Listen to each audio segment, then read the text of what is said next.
Listening Test 2. You'll hear a number of different recordings and you'll have to answer the questions on what you hear. There will be time for you to read the instructions and questions, and you'll have a chance to check your work. All the recordings will be played once only. The test is in 4 sections. Write all your answers in the question booklet. At the end of the test, you'll be given 10 minutes to transfer all your answers to an answer sheet. Now turn to Section 1. Section 1. Listen to the conversation between Fred and Mary, who are talking about a farewell party, and answer questions 1 to 4. Now look at questions 1 to 4.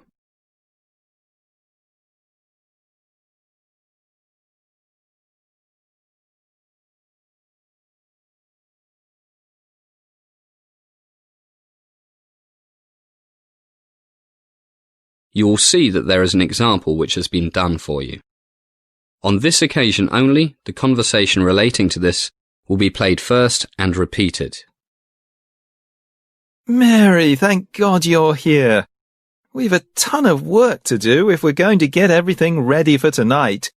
Whose idea was it to have this going away party for Christ anyway? It was your idea, Fred. Remember? Hey, I suggested a small get-together for a few close friends. I didn't mean inviting half the university. Now we shall begin. You should answer the questions as you listen because you will not hear the recording a second time. First, you have another chance to look at questions 1 to 5. Listen carefully and answer questions 1 to 5. Mary, thank God you're here.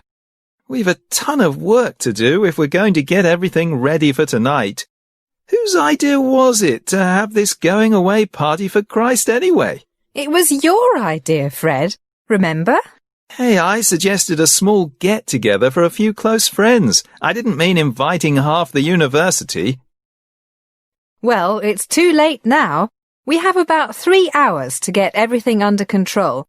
Have you got that list of things we need to do? Yeah, it's in my room. Hang on, I'll go get it. Hell, I can't find it. What do you mean you can't find it? I can't find it. What do you think I mean? Damn, I remember I left it in the library. Okay, cool down. We'll manage. I can remember what's on it. Let's check the food and drink situation. Did you arrange the beer? Yeah, Jim said he'd bring 10 cases of cold Budweiser, ice, and a couple of big bins to keep it cold. Says he'll get here around 5. You know Jim. He'll probably turn up drunk around midnight. No problem. I phoned him a few minutes ago. He's at Jenny's place. She's keeping him away from alcohol until he's delivered everything safe and sound. What about the wine? You said you'd look after it.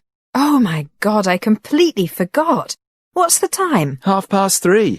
Okay, I'll go to the liquor store and sort it out. Will they deliver? No problem. But you'll have to pay up front. I reckon about 60 people will turn up. Allow for half a bottle per person. That makes 30 bottles, half red, half white. What do you think? That should be enough. Better to have too much than too little. Why not make it 40? 25 red and 15 white. As the conversation continues, answer questions 5 to 10.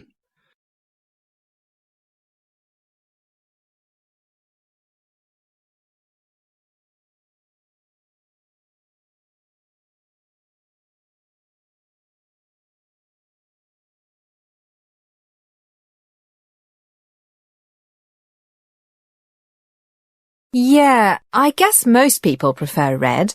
Where's the nearest liquor store? Not far. Go out the front door, turn right. Sorry, left. Take the second street on your right and it's 300 yards down on the left, just before you get to the park. Okay, I'll go in a few minutes. Let's first make a quick list to make sure we haven't forgotten anything. Glasses. What about glasses? Sally borrowed 100 beer glasses and 100 wine glasses from the student bar. They're in the cupboard. Should be enough. Yeah, should be. What about the barbecue? I've got 2 barbecues and plenty of charcoal out the back. And Jane and I spent 3 hours yesterday getting the steaks, chicken legs and sausages ready. They're all in the big fridge. Should taste terrific. Tons of garlic, pepper and soy sauce. No MSG. Sounds good. What about plates and things? Sally has looked after that as well. She's borrowed them from the bar too. They're in the cupboard with the glasses. You know Sally refuses to use throwaway things. Bad for the environment. Good for her. Oh, just remembered. Could you pick up another 20 loaves of French bread and a few packets of paper napkins? No problem. Is there a shop on the way? There's a supermarket just before you get to the liquor store. Can you manage everything or should I go with you? I'll manage. I've got this huge rucksack. No problem. Damn, just remembered. I'm over my limit on my credit card. Have you got $500 on you? We'll work out who owes who how much later. No problem. I took out $1,000 this morning. Here's 500. Ta. OK, I'll get going. See you in a while. Ciao. See you. That is the end of section 1. You now have some time to check your answers.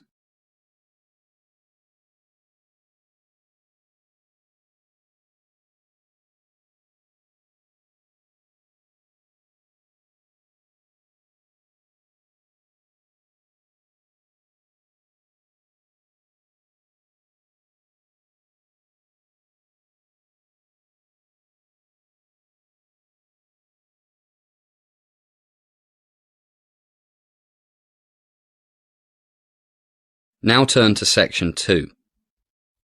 Section 2. You are going to hear a talk by Richard Thomas, who is the head of the chemistry department of a college. He is going to give a brief introduction of the college, and you must answer questions according to what you hear. Now first look at questions 11 to 15.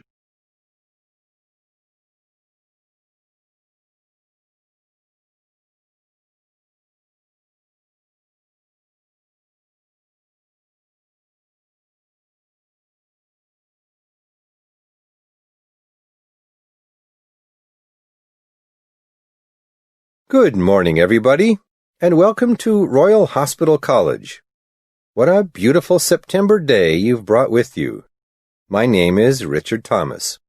I'm the head of the chemistry department, and today it's my pleasure to introduce our wonderful college to you. Normally, the dean, Professor John Thomas, yes, we share the same surname, likes to do this, but unfortunately, he has a bad case of flu, so he's doing the sensible thing and staying in bed. He sends his apologies, but you'll be meeting him soon, so no big problem. I'm sure you are all so excited at the thought of studying here that you have read all about the history of our school. But for those who haven't, I'll give you a brief summary as we walk around. The college was originally founded in, anybody know? Yes, 1694 by William and Mary of Orange. Can you remember your high school history? Right. William of Orange was a Dutch prince, married to King James II's eldest daughter, Mary. 1694, poor Queen Mary died of smallpox the same year. Actually, the school was not a school in those days. It was a hospital for retired sailors of the Royal Navy. And it wasn't here, in the beautiful countryside of East England. It was located in what is now East London, on the banks of the River Thames. Back in those days, it was also in the countryside, but London grew and grew, and by the end of the 19th century, it was surrounded by houses and smoky factories. So, after the Second World War, a New Zealand millionaire named Sir Gifford Reed kindly gave the school £65 million to move to here. He was an architect, and he designed much of the beautiful school that you see today. It opened in 1963, and if you look to your right, there is a statue of Sir Gifford Reed facing that other large statue of Queen Victoria. As the talk is going on, answer the questions 16 to 20.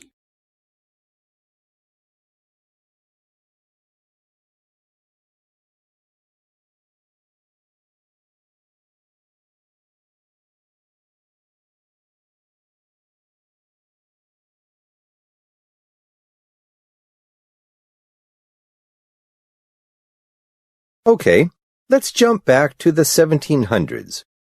In the 1780s, the Royal Hospital was changed into a school for the orphans of officers and men of the Royal Navy, and they added the word college to the name. For nearly 100 years, it was coeducational. But in 1868, the Board of Governors decided to make it boys only. Much more boring, don't you think? And it stayed that way right up until 1991, when the school became coeducational again. Okay, and here we are at the school church. Do we have any musicians with us? You? Wonderful. What do you play? Piano and organ. Oh, you'll love it here. Our church has the largest organ in England, and we often have recording companies, the BBC, etc., coming here to record. And our staff and students are more than welcome to play it. In fact, there's a waiting list. It's very popular. In fact, the school is very well known for its choir and orchestra. I sing in the choir, and last summer we toured North America. Great fun. A healthy mind in a healthy body, as the Romans used to say. Which brings us to our gym and swimming pool. Both are open from 6 in the morning till 11 at night, 7 days a week. The gym has everything you need for aerobics, weight training, martial arts, basketball, gymnastics, and even an indoor running track. So there's no excuse for not keeping fit. And of course, we have all the usual team sports: soccer, basketball. Our women's basketball team won the All England Universities Championship this year. Rugby, water polo, no American football. So you see, we are quite a sporty lot here. And we also study sometimes. Here's the main library. I'm afraid we can't go in because it's being redecorated. It's supposed to open again this Wednesday, but it looks to me that it'll be a bit late. And here's the coffee shop. Why don't we stop here for a drink? Agree? Jolly good. That is the end of section 2. You now have some time to check your answers.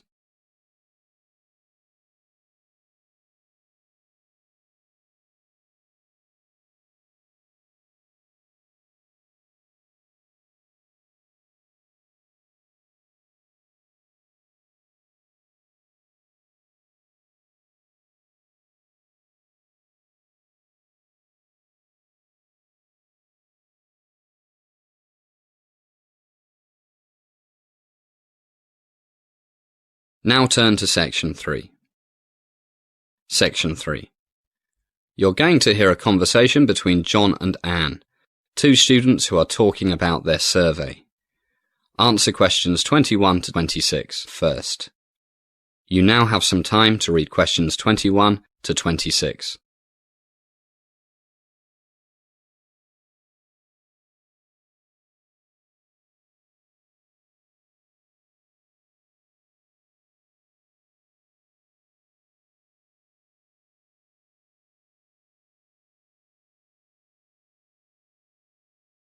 Hi, Anne. How's it going? Thank goodness I finished that survey on television watching and reading ability. What was your survey on? I told you before, I wanted to find out if there is any relationship between how fat students are and how many times they eat at fast food restaurants. That's right. I'd forgotten. Have you got your report finished? All the graphs and charts, that sort of thing? Almost done. What about you? All ready to present to the class, apart from 1 or 2 small things. Actually, my results are really interesting. Want me to tell you what I found? Sure, if you promise to let me tell you what I found. No problem. Anyway, look at this graph here. On the x-axis, I have the dependent variable reading level. How did you measure reading level? I used the English department test, and on the y-axis, I have a number of hours usually spent watching television every week. 13 to 19, 20 to 29, 30 to 39, 40 to 49, and 50 to 59. What are these numbers? The people's ages. I managed to get exactly 20 people from each age group to do the test. Took me ages. And what did you find out? Well, look at this. If we take the 100 people as one group, we see that the more television people watch, the worse their reading level. That's not surprising. But did you find any significant difference between the different age groups? You bet. Okay. This is the curve for the group as a whole. These lines are for the different age groups. See what I see? Wow, that's fascinating. The two youngest groups are very similar. Big difference between the oldest two groups and the youngest two. The older the people are, the less the correlation between reading level and hours spent in front of the TV. Why do you think that is? Well, I need to do more research before I can say for sure. But from talking to the people, it's clear that over the past 30 years, most people have been watching more television and reading fewer books. But the older people... Don't tell me. They spent more time reading when they were young than young people nowadays. So they learned to read well, and even though they spend more time in front of the TV than they used to, their reading levels stay the same. Hey, you're pretty smart. That's exactly what I think. But I need to do more research before I can say for sure. How about your survey? As the conversation continues, answer questions 27 to 30.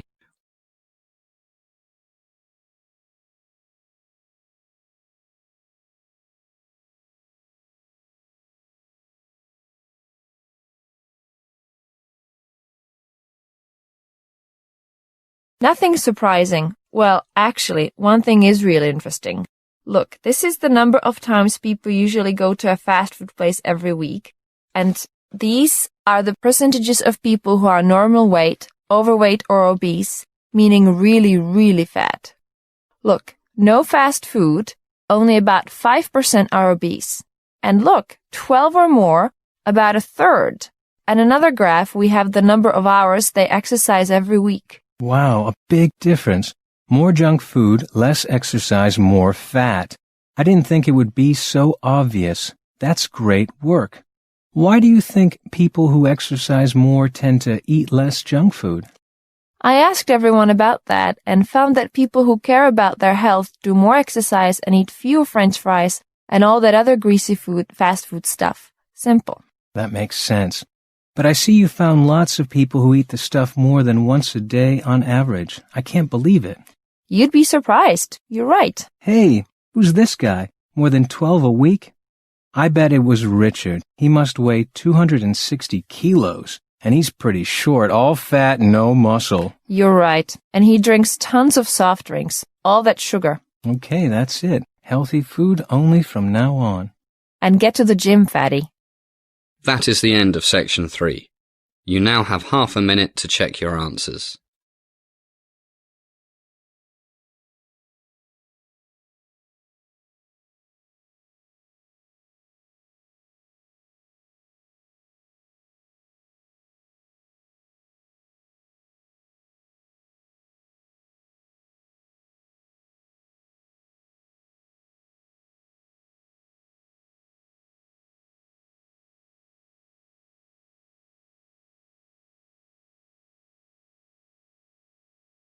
Now turn to section 4. Section 4. You're going to hear a lecture on corporate crime. You now have some time to read questions 31 to 40.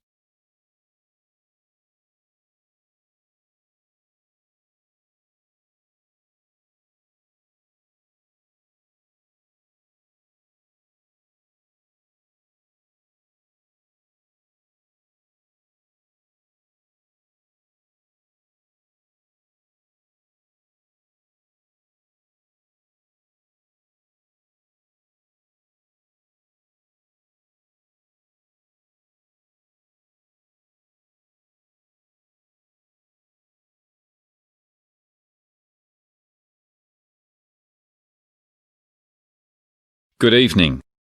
Welcome once again to Criminology 201. I'm happy to see you all looking so alert and full of energy after a busy day.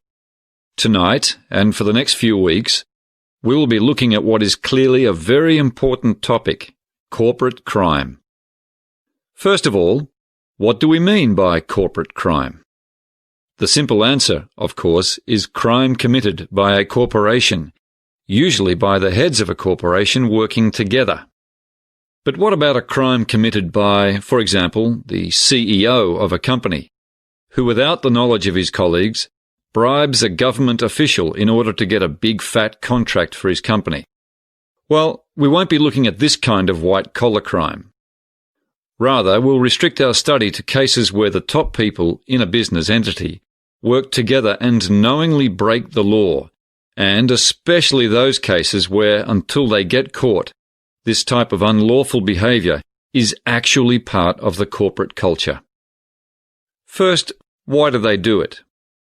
The simple answer is to make more money.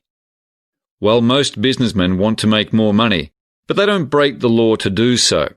So what factors make a group of men, yes, they are usually men, but women are by no means immune from this temptation, decide to step outside the law? In the next few weeks, we'll be looking into this question with a lot of case studies in some depth. We will also try to divide corporate crime into several categories and see what they share in common in terms of the psychology and organisational culture of those who commit them. And we will also look into the legal, social and political settings in which these crimes occur. A particularly interesting aspect of corporate crime is the process of detection, trial and punishment. It often seems that this type of crime goes on for an unreasonable length of time before it is detected by the authorities. Is this true, and if so, why? There is also a common perception that people found guilty of corporate crimes are treated much more leniently by the courts than, for example, your common everyday thief or murderer even. Is this true? And if so, why? I mentioned that we will divide corporate crime into several categories and look at some specific cases. What categories can we think of? Well, one is that of product safety, where a company markets a product that it knows to be unsafe. One of the landmark cases in corporate criminology of this type is the Ford Pinto case. Ford was accused of rushing the production of an unsafe car, and in 1980 there was the criminal trial of the Ford Motor Company for reckless homicide. We'll look at the research on white-collar crime and studies on organisational culture and structure to examine the lack of safety and recall regulations that may have contributed to as many as 500 deaths. As one report put it, much of the literature on the Ford Pinto case focuses on how consumer safety was willingly sacrificed in the face of corporate greed. Another category of corporate crime is manipulation of a company's share prices. One form of this is insider trading. Closely related and sometimes very difficult to prove is a kind of creative accounting, whereby, for example, profits are exaggerated in order to drive up a company's share prices. Take the Enron scandal. On November 29, 2001, the Wall Street Journal ran an article in which they reported that for years the company may have been President Bush's biggest financial backers, donating nearly $2 million to his campaigns. And it appeared that the Bush administration's national energy plan might have been in part an effort to help one of Bush's largest contributors. So we see politics creeping into this corporate crime question. That is the end of section 4. You now have some time to check your answers.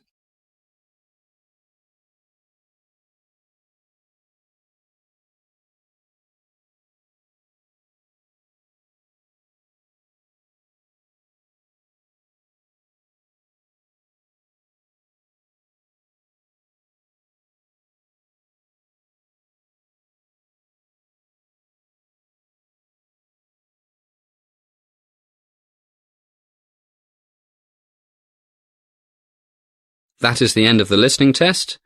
You now have 10 minutes to transfer all your answers to the answer sheet.